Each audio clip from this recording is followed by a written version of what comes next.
Welcome to the smoking section, and tonight I'm very pleased to have Joe Schenkenfelder on from, don't tell me, Harrogate, Tennessee. And Joe, nice. Thank you for showing up so early and everything. You're welcome. I like to be early and on time to try, kind of prepare myself. Have you, you have a show on CCTV also? I do. I run kind of like a political comedy show is the best way to say A political comedy show. I didn't know it was a political show. I didn't realize it was political comedy. Yes, sir. I run one on Thursday nights at 8:30. Good. Well, I hope everybody here, all you CCTV viewers, will check out Joe's show. And Joe and I met at St. Paul Church, and we got a little bit into tobacco, and Joe has some interesting views. And you know, Joe, you were mentioning your shows all over the place. Yes. Do you have guests on your show? I try to as much as possible. I mean, I've had actually one guest who has very much got into feminism, and I agree with that. And she was talking about all these great feminist philosophers and people who've led the feminist movement, like Gloria Steinem. Yeah. Mm-hmm. Do you know Steinem. Yeah. And we got into a little in-depth, serious political conversation about Gloria Steinem and what she stands for and all that stuff. Well, you know, I've had my show for about 15 years now, I think, and it's pretty much, I keep it simply to tobacco policy and tobacco because, you know, for a while I was kind of branching out, and then, I don't know, I just had someone on who one of my supporters and one of my friends objected to, and, you know, I could see I just didn't want to get all over the place. Yeah, I can see that. It kind of gives you a category, I guess, in a way to kind of like, for your show to kind of, you know, get there, if that makes sense. Well, you know, and the thing is, I am in an organization, and I co-founded an organization called Cambridge Citizens for Smokers' Rights, and I don't want to, you know, some people in our organization, not that we have many people, but some people are feminists and some people are traditionalists, and I don't want to, you know, what's the word, get rid of anybody. I want anybody to be in. You're on the smoking section. Hi, Steve. How are you? Jim, I'm just fine. Say hello to Joe. Hey, Joe. How are you? I'm in Harvard. Oh, I just missed my train, but that's all right. I'm in Harvard. I'm in Harvard Square right now. I just know you're on. Oh, well, thank you for calling. Anyways, listen. I got a smoke with the week for you, all right? Yes. I'm watching a movie. It's called 31 by Bob Zombie. And here we go, all right? This is kind of comical. The guy saying to the guy tied to the chair, Right. I'm not here for your entertainment. I'm not here to kill you. I'm here to fucking kill you. As soon as he said that, he put a cigar in his mouth and lit it up. And what did it do? And then he took his puff and he says to the guy, this act is kind of dull. It's going to take a couple whacks. So he put the cigar back in his mouth and he's swinging at the guy's neck and it's not coming off. Oh my God. Put the cigar in his mouth. So Ain't that funny? yeah, it is, and it's hilarious. This is a movie called 31. 31 by Rob Zombie. In the beginning of the movie, that's how it started off. The guy had all blood chase on him, but after he said, I'm going to kill you, he puts a big old cigar in his mouth and lights it like with a Zippo that was like sky high, like a flamethrower. I know Rob Zombie as a director, and he's pretty interesting. He gets kind of there. But the accent got is kind of dull. It might take a couple whacks. Unbelievable. And he pulled the cigar in his mouth, and he whacked the guy once, and the guy's like convulsing in the chair as the guy's smoking a cigar. But where is this movie available, Jim? That was hilarious. That sounds like a good... Jim, thanks for calling. That's It's a week, right? I'm going to think about it. I'm going to take it under advisement, as judges like to say. Thank you for calling. All right. Take care. And you too, Jim. Thank you, Jeff. You know, I don't know where that movie's available. It might be a.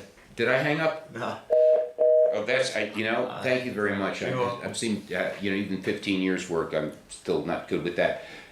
You know, I don't know where this movie's available. 31, is that like?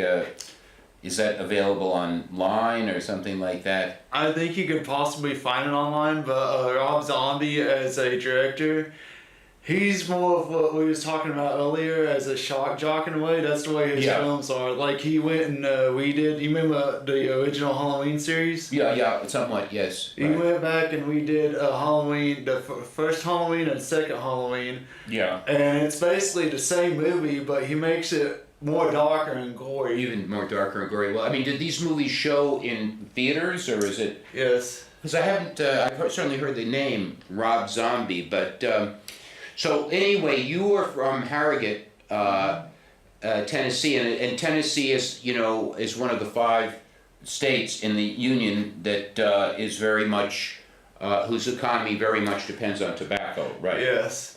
And, when I was growing up, I was working in tobacco because Really? that's what. Yes, I did. I grew up actually like like what I said, like in that small town of Harrogate.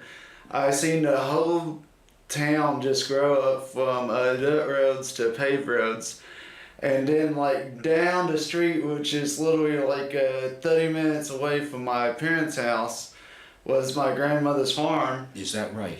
And she grew tobacco. She owned about 500 acres. Is that a fairly large tobacco farm, or?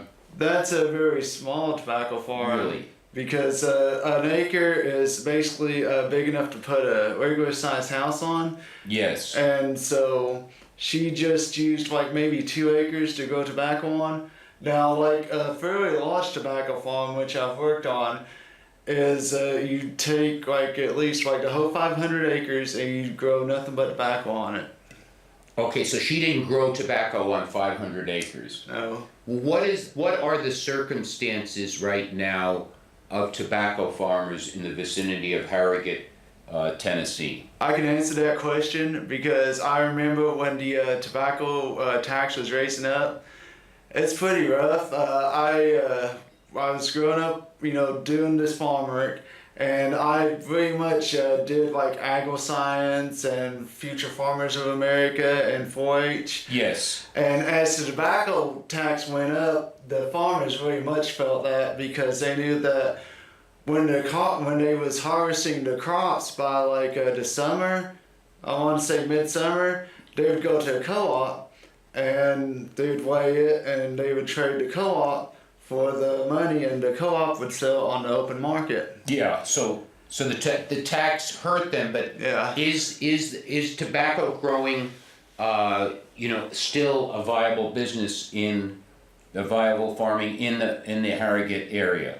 It's still viable, but I mean, honestly, that's one of the reasons why I moved to Cambridge, and you can still make like a pretty decent money off of it, but I don't know, I mean, I wouldn't do it because I've done it so much. It's a boring work? Absolutely. I mean, you're talking about waking up way before the sun rises. Really? Okay. And just taking care of the crop. And does it require a lot of work, the tobacco farm, the tobacco crops? Yeah. And from what I understand, they're subject to a lot of pests. They're subject to these, a lot of pests. One of the pests is called suckers. And suckers is this very little bug that gets onto the tobacco. Yeah. And it just cramps onto it, very much like a tick, and it just starts sucking all the nutrients out of the tobacco. Out of the plant, yes. Yep. And, well, you know, I've never even really seen, I've seen tobacco growing, but I have another friend who is from the South. She's from, I think, West Virginia. And she says that there are people who grow tobacco just for their own personal use. Like they'll have a small patch of tobacco. Did you see people doing that? Yep. I've had family members do it.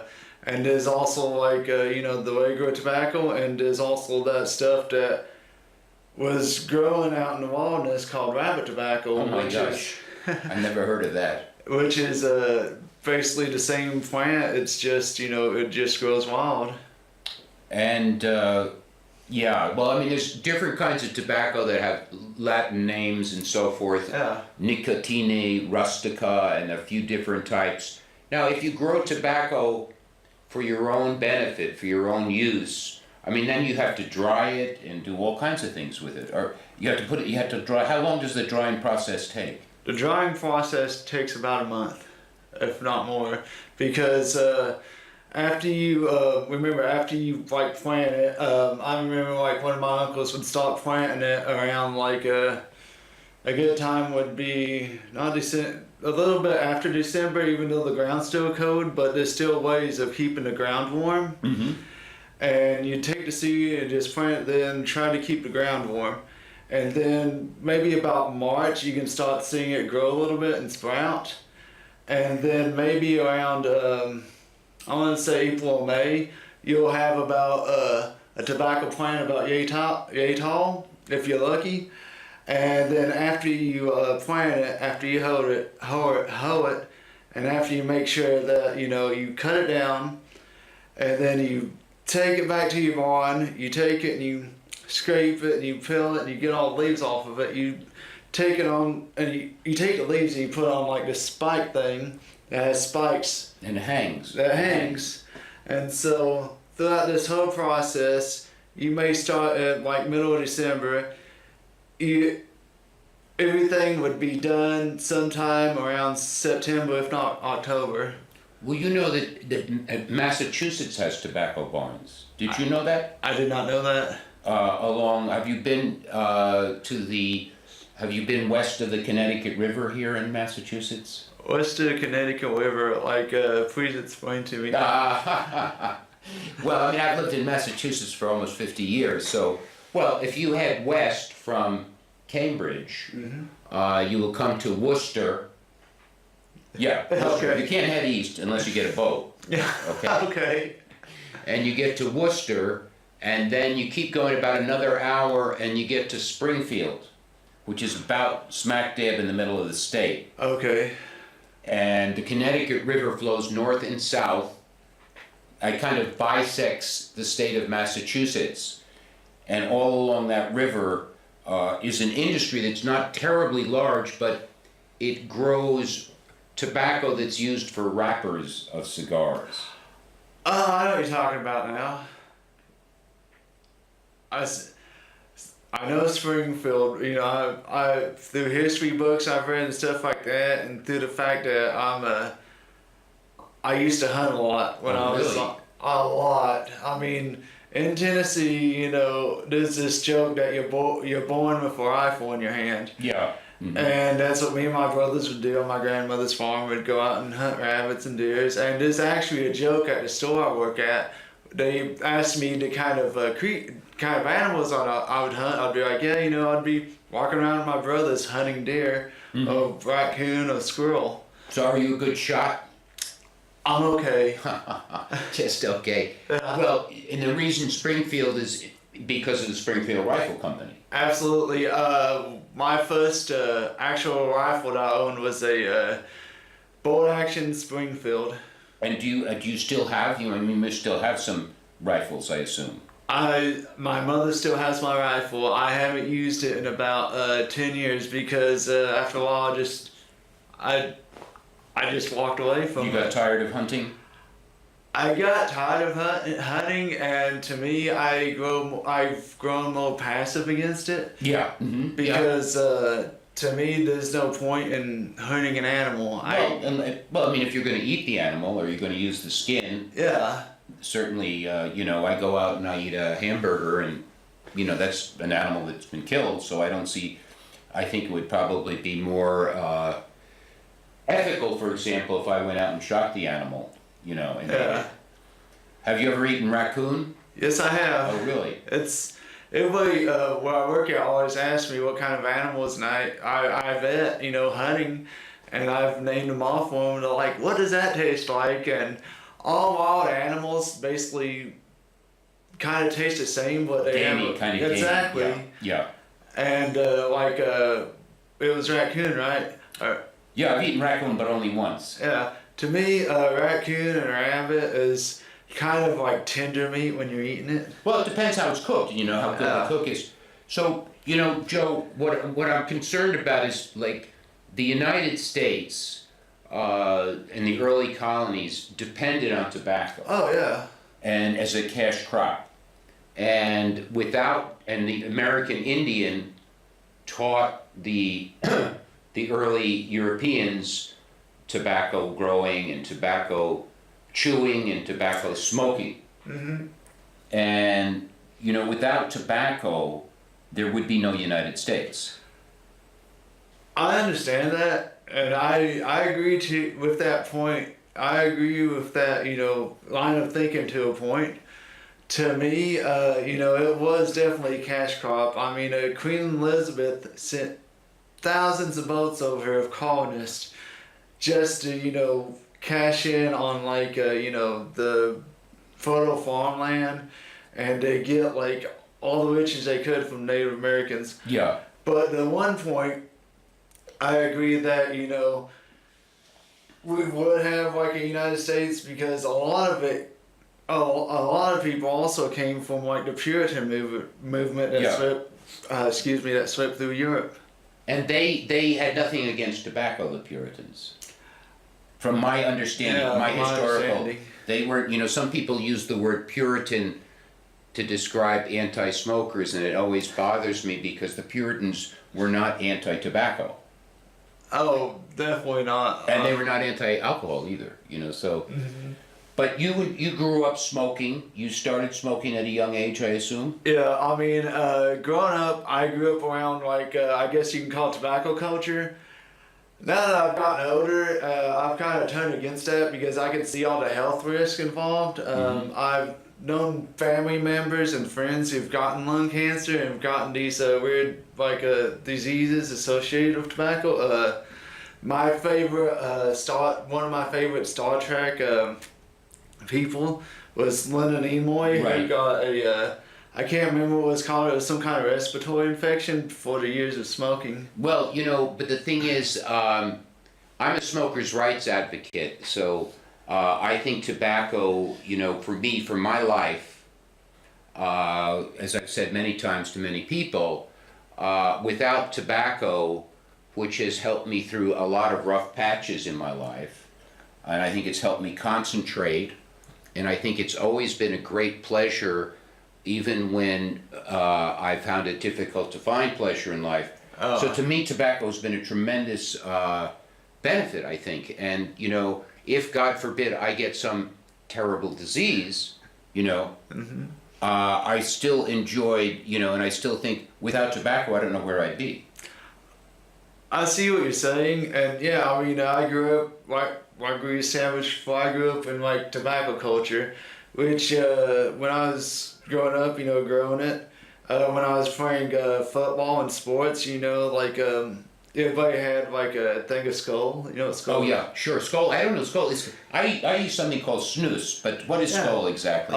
Skull in Copenhagen is what's called snuff. Okay. And snuff is basically grounded up tobacco and the finest form of tobacco and powder, and you take it and you put it right here, and you just You have to spit it every so often. Yeah, I know. I use something called snus. Do you know what snus is? I know what snus is. When it came out, I was working in a store in Murfreesboro, Tennessee, and it was all the rage. Yeah, it's nice stuff. It's very nice stuff. Well, you smoked. Did you find it enjoyable? Did you, did you find smoking enjoyable? You still smoke occasionally from it. Yeah, I smoke occasionally. I had one before I came in, and to me, I do find it enjoyable. I find it that escape. That's what caused me to smoke a little bit more when I was living, say for instance, Middlesboro, Kentucky, which is right next to my hometown. I was studying at a community college for a 2-year degree, which I happened to get while I was there. And I was working at a... Congratulations, by the way. Thank you. I was working at a full-service gas station, and we had this gas station, the cash register was literally smaller than this desk, and we had to stand there from 6 to about 8 at night. Yeah. You know, whenever somebody pulled up, we'd go and work on the car, we'd give them gas and wash the windows and stuff like that. Yeah.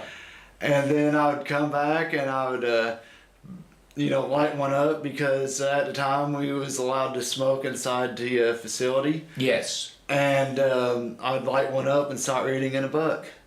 And there is a lot of evidence that nicotine is stimulating to the mind. That it helps you Yes. concentrate.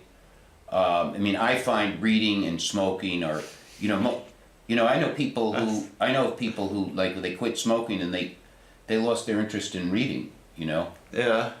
And other things. So it's not surprising to me that you'd smoke and read a book, and but don't you think that this so you said to me that you think the taxes on tobacco are a good idea because that persuades people to or coerces people. Now, Yeah. what about coercion?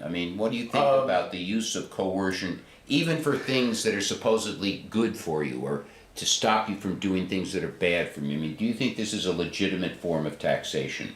Yeah, I'm for, let me think here. Have you ever read, what is that? There's a series of books called Freakonomics. I've heard of them, yes, certainly. Absolutely. And they often say in the book, and it's a theme throughout like the series of books, that you can see that people will often, do what's more financially, better for themselves. Yes. And that's true. One of the authors of the book uses the example of the fact that he trains his daughter to use the bathroom, and every time she used the bathroom, he would give her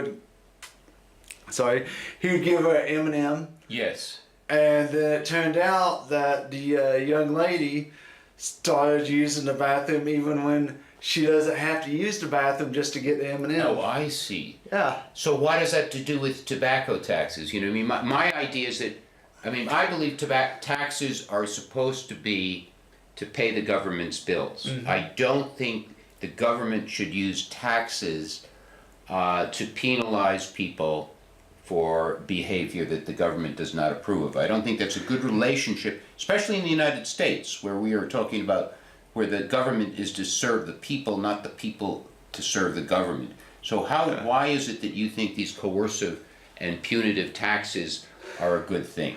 I just like the little baby, getting an M&M every time she uses the bathroom. Every time you don't smoke, you reward yourself with, like, what is it here in Mass? Like, it's like $10 for a pack of cigarettes. Right. The taxes in Massachusetts, state, federal combined, are $5.50 per pack. Yep. And so every time I don't smoke, I get to keep that $10. But doesn't that make the government like your keeper? And it's saying to you, well, Joe, you're this little baby. The government is not our mother and father. Mm-hmm. The government shouldn't. And do you think it's fair to gouge smokers to this degree? The state is becoming more and more dependent on those 15% of the population who continue to smoke, and more dependent and basing more and more government programs. Is this a fair? Should taxes be that way? Shouldn't taxes be kind of spread equally among the population? Well, I understand what you're saying about taxing behavior, but I agree with this because I understand the whole theory behind it. The whole theory behind it, if you live longer, then you're able to, you're able to produce more, either money or something else, and that the government doesn't have to spend more on, say, for instance, your health care. So you think that justifies these taxes? Mm-hmm. But some people say one of the big problems, particularly with Medicare and Medicaid, is that people are living too long and they're bankrupting the government because they're living too long. That is an argument that Yes. Social Security is running out of money because Social Security was founded in the 30s, I think, yeah. And then people were living to be about 65, but now they're living to 75 and 85 and 90. And so they're being bankrupted. They're bankrupting the government because they're living too long. So it seems inconsistent. First of all, you say, well, smokers are dying younger, and that's costing the government money. But then again, if you talk to anybody about these large government programs, they say people are living too long. I mean, right, so that doesn't jibe. No, I understand what you're saying, and it makes perfect sense. I mean, I've watched C-SPAN, I follow along with it. Yeah. And what they're saying exactly falls along with you, like for the right. Now, for the left, they're saying that, no way is, Social Security, In trouble? in trouble. No way, it's fine, because mainly what Social Security is a tax, like an income tax, because Sure, certainly, yeah. they take money out of my paycheck to make sure that, I have things like unemployment and things like that. Heaven forbid I become unemployed and I may need to draw into that. It's kind of the same idea when it comes to, SSI. Yeah, yeah. Well, I mean, but I think there are many people who are on the left who do say that the aging population is putting a big strain on Social Security. But we can't go into this, Joe, because we're running out of time. Okay. So I hope people watch your show at 8:30 on Thursdays. Mm-hmm. And I hope you'll come back on my show sometime. Oh, absolutely, Steve. And I'd like to talk more about, it's pretty rare that we get someone who has actually grown up in the blessed culture of tobacco. Thanks a lot. You're welcome. Oh, that was good. That was really good. Thank you.